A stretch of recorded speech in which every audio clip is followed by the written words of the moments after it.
Hi hello സുനോവിച്ച് വ്ളോഗ്സിൻ്റെ പുതിയ വീഡിയോയിലേക്ക് എല്ലാവർക്കും സ്വാഗതം. നമുക്കിന്ന് വളരെ എളുപ്പത്തിലൊരു മാംഗോ പുഡിംഗ് ഉണ്ടാക്കിയാലോ. അതിനായിട്ട് ഞാനിവിടെ 2 പഴുത്ത മാങ്ങ എടുത്തിട്ടുണ്ട്. ഇതുപോലെ ചെത്തി വൃത്തിയാക്കിയതിന് ശേഷം ഇതിനെ നമുക്ക് ചെറിയ കഷ്ണങ്ങളാക്കി മുറിച്ചെടുക്കാം. പിന്നെ ഇതിലേക്ക് വേണ്ടത് ഒരു ഗ്ലാസ് പാല്, ഇത് തിളപ്പിച്ചാറ്റിയ പാലാണ്. പിന്നെ ആവശ്യത്തിന് മധുരം നമ്മുടെ മാങ്ങയുടെ മധുരത്തിനനുസരിച്ചോ അല്ലെങ്കിൽ നമ്മളിതിൽ കോൺഫ്ലവറും കൂടെ ആഡ് ചെയ്യുന്നുണ്ട്. അപ്പോൾ അതനുസരിച്ച് നമ്മൾ മധുരം ആഡ് ചെയ്യണം. എന്നിട്ട് ഇതെല്ലാം കൂടെ മാങ്ങയും പഞ്ചസാരയും ഈ പാലും കൂടെ ചേർത്ത് നമുക്ക് മിക്സിയിലൊന്ന് നന്നായിട്ട് അരച്ചെടുക്കാം. ഇതുപോലെ നല്ല പേസ്റ്റ് രൂപത്തിൽ അരച്ചെടുത്തതിന് ശേഷം നമുക്കിതൊരു ബൗളിലേക്ക് മാറ്റി വയ്ക്കാം. ഇനി നമ്മളിതിലേക്ക് വേണ്ട മറ്റൊരു മിക്സിങ്ങാണ് ചെയ്യാൻ പോകുന്നത്. അതിനായിട്ട് ആദ്യം ഒരു ബൗളെടുത്ത ശേഷം അതിലേക്ക് കുറച്ച് കോൺഫ്ലവറും കുറച്ച് പാലും കൂടെ ഒഴിച്ച് ഒരു 3-4 സ്പൂൺ നമ്മൾ എടുക്കുന്ന മാങ്ങ പോലെ അതനുസരിച്ച് എടുക്കണം. കോൺഫ്ലവർ നന്നായിട്ട് മിക്സ് ചെയ്ത് വയ്ക്കുക.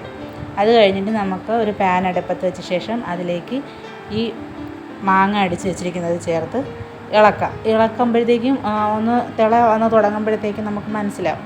അപ്പോൾ അതിൽ ചെറുതായിട്ട് ഈ മാങ്ങ അടിക്കുമ്പോൾ വെള്ളം കാണുമല്ലോ, നമ്മൾ ഈ പാലും കൂടെ ചേർത്തടിക്കുന്നതിൻ്റെ ഒരു വെള്ളം പോലത്തെ ഒരു അംശം കാണും.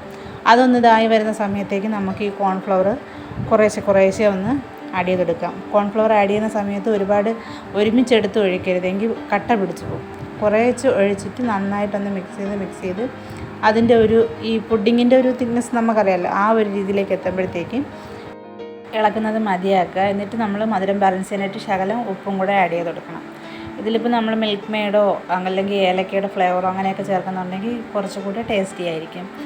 അത് കഴിഞ്ഞിട്ട് ഇതുപോലെ 2 ഗ്ലാസ് ബൗളോ അല്ലെങ്കിൽ ഗ്ലാസ്സോ എടുത്തതിന് ശേഷം നമുക്ക് ഇതിലേക്ക് ഒഴിച്ചു വയ്ക്കാം. ഇതൊന്ന് ചെറിയൊരു തണുപ്പാകുമ്പോഴത്തേക്കും നമുക്കിതിനെ ഫ്രിഡ്ജിൽ വെച്ച് 2 മണിക്കൂർ കഴിഞ്ഞിട്ട് എടുത്ത് ഉപയോഗിക്കുമ്പോൾ നല്ല ടേസ്റ്റ് ആയിരിക്കും. അപ്പോഴത് നല്ല നമ്മൾ ഈ അലുവയൊക്കെ കട്ട് ചെയ്തെടുക്കുന്ന അതുപോലത്തെ ഒരു ഫീലായിരിക്കും.